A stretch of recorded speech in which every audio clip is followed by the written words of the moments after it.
Vous avez vu les chiffres du chômage? C'est pas mal, hein. Alors, ça baisse oui, beaucoup. je veux dire, ah oui, pour la propagande, c'est génial. Ah, attendez. Non, non, c'est bien trouvé, hein. Non, mais je reconnais. Quoi, les chiffres sont faux?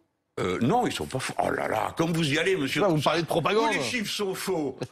D'accord, et j'ai raison, oui, ils sont vrais, et je dois immédiatement reconnaître. Non, alors, non, si expliquez-nous. vous comptez, regardez, sur ce plateau, on va dire, vous avez une barbe et pas moi. 50% de barbus parmi les Français. Ça vous va? C'est un bon chiffre, non? Bon. Bien sûr que. Eh ben oui, non, mais voilà la réponse. Dans les statistiques que vous avez une contradiction, si vous y regardez de près quand même.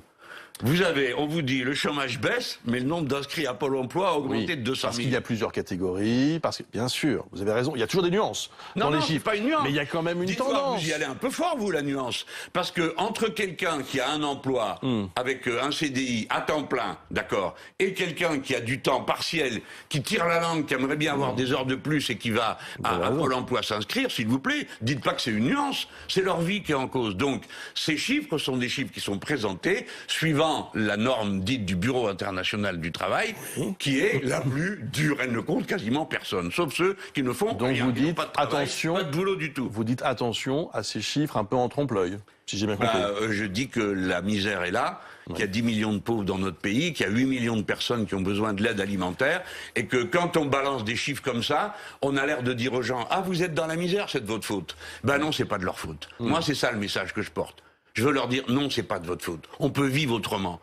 Et moi, je mettrai tout le monde au boulot. Parce qu'il y a du travail à faire dans ce pays. Il y en a de tous les côtés. À condition d'y mettre les sous. Les sous, on les a. Ça serait quoi l'objectif, d'ailleurs, avec vous, du taux de chômage? Ah ben, le plus bas possible. Oui, mais il y a un objectif chiffré ou... Le plus bas possible, c'est la ligne d'horizon, c'est le chômage résiduel. C'est naturellement... Le plein emploi. Hein? Ce qu'on appelle le plein emploi. Oui, ça me paraît assez simple à réaliser. Du moment où on demande qu'est-ce qu'il y a à faire, bon, très bien, tout ça à faire, combien il nous faut de monde, est-ce qu'on les a? On les a pas, on les prépare, et combien ça coûte? L'État s'est appauvri, je parle que de l'État, de 100 milliards depuis Monsieur Chirac, à force d'enlever des impôts pour les plus importants. Comme on ne taxe pas à bon niveau les très grosses entreprises dont on ne parle jamais, qui mettent leurs profits à l'étranger, moi je suis pour faire un impôt universel. Vous savez combien ça rapporte, l'impôt universel des boîtes? Ils ont fait le calcul, là, Manon Hébry et son équipe, et puis toute la bande là que j'ai au Parlement, autour d'Éric Coquerel. Combien ça rapporte? 26 milliards. Alors ça va, il y a de la marge. Ne venez plus me parler d'argent qui n'existe pas, il y est. Les grandes entreprises françaises sont largement assez riches pour qu'on puisse faire vivre normalement tout le monde dans ce pays.